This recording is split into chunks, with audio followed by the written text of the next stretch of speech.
Yon. So, ayun, mapagpalang araw po sa ating lahat. Muli, ito po si Chan Balot React na muli na magbibigay ng reaksyon dito sa ating beneficiary na si Dara. No? Ito po yung part 6 niya, no? Na kung makikita nyo sa screen na tinupad na naman ng ating Kalingap Rob ang pangako niya na aayusin ng bahagya yung kanilang tinitirhan dahil nga po ay butas-butas baka sila ay masilipan or may mangloko sa kanila, ano po. Siyempre, bago ang lahat, batiin muna natin naman ng Kalingap, Kuya Val Santos Matuba. Ayan, si Ate Edna Vlog. Ang napakagwapong Kalingap Rob. Ganun na rin ang mga kasamahan kong bonafide reactors ng Kalingap. Sa lahat po ng supporters, viewers, at sponsors, maraming salamat po. Ano? Kung ready na po kayo, panoorin na po natin.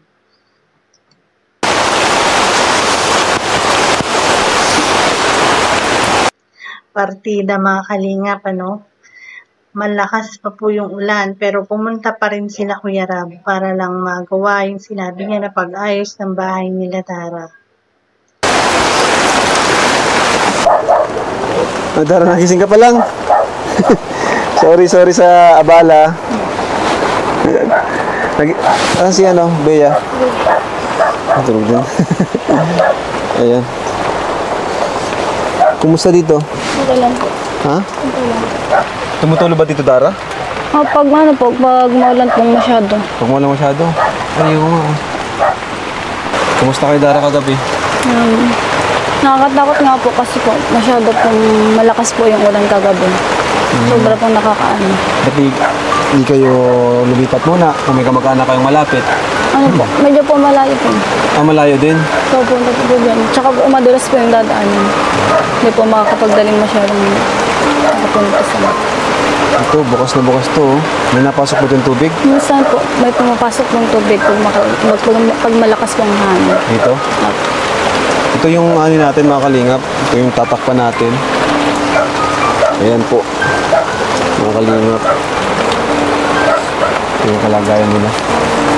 Pero gusto niyo po ng kape? Kape po. Kape? Kape. Papasok mo din sila Kuya Robin. Kuya, David. Papasok mo sila Kuya Robin. Si JR. Tayo ay kakausapin natin si Dara at Kuya JR. Ayun anong pwedeng gawin dyan? Ito yung kailangan natin takpan for their Bro, pahawak daw. Ito Kuya JR yung kailangan natin takpan ng plywood. Saka yung harap. Nakita mo bro? Grabe guys, kahit malakas yung ulan, talaga itutuloy pa rin nilang gawin yan para lang matakpan daw yung bahay nila Dara. Ayan Yan. Tapos, yung mga tumutulo, tibay nang lalagyan nila ng toothbrush bubong. Siguro sa isang taon, mga ilan bro? Dami 20. Mga 20, ganun. Average. Isang buwan, mga isa, ganun. Meron kasing isang buwan na 3 bagyo. Mga part, mga December, November, ganyan. Ayan po, tinatakpan na yung JR.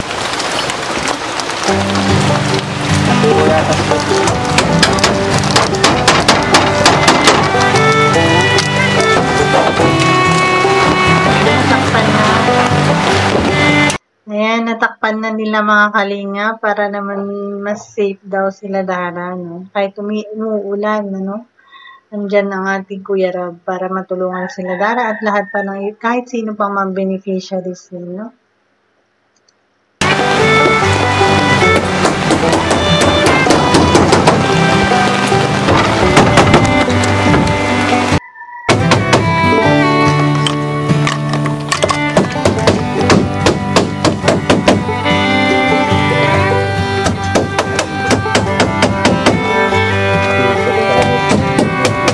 Ayan, tumila na yung ulan mga Kalingap, Talaga pala as in kinuberan nila yung paligid ng bahay nila Dara para nga naman safe sila, At walang sisilip sa kanila.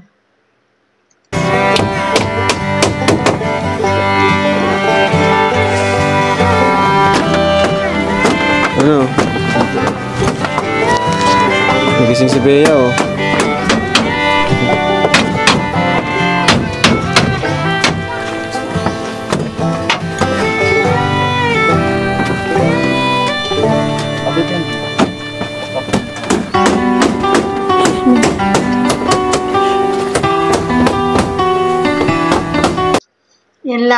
naman po ay pansamantala mga kalingap, ano. At kapag nakaipon na daw ng husto or sapat si Kuya Rab, ay papabahayan niya na ng maayos itong si Dara.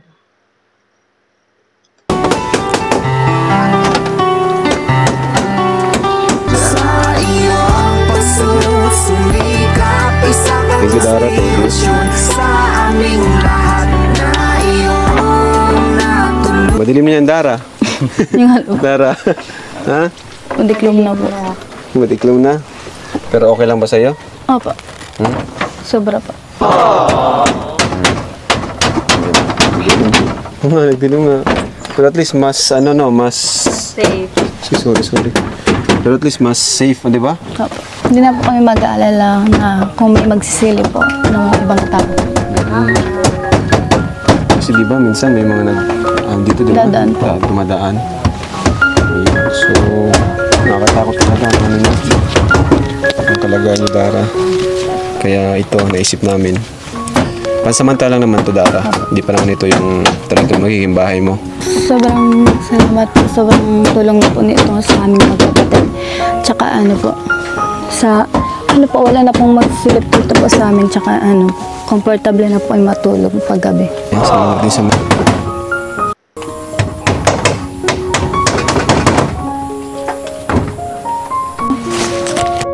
Ayan, super talaga to si JR, oh. Bilis. Mga ilan lang yan, mga 10 minutes lang ata. Hindi po. Grabe. Uy. Thank you. Thank you, Dara. Yun, may pakonselo itong si Dara, no. Pinagtimpla niya sila ng kape para naman yung lamig. Dahil nga umuulan, sakto yung kape. Lalo na kung may tinapay, Dara. Salamat. Oh, kape ka muna ako, Super JR. Kayo po, Karab. Sige. Karab po. Pansamantalang naman yan. Kayo po. Kahit pa paano, sila, no? Mas safe sila ngayon. Tanim nyo, mahirap magana. Thank you po Kuya Rab at sa lahat po sa mga tauhan niyo po. At sa mga nagsusuporta po. Thank you po. At sa grocery po ngayon na binigay niyo. Salamat po kasi po hindi na po namin bibilihin to at tamang-tama po nagbabagyo po. At least di na kayo lalabas, di ba? Kay Bea. Bea? Ayan, may pagkain na kayong dalawang magkapatid dito. Ano, Super JR, okay na? Okay na po. Ano pang gagawin nyo dyan? Sana po para pong taas po. Wala po tayong hanggang sa madalas pati po yung dito. Yung taas sana, angkob. Hanggang hindi po maputil po yung mga trusses po niya kasing kahibag po ay kahibundok lang po nakapangkana sa bahay niya. Sa tingin ko, okay na siguro to. Okay naman na po. For now. Na po natulog po yung taas. Dara, sure kayo na okay lang kayo dito?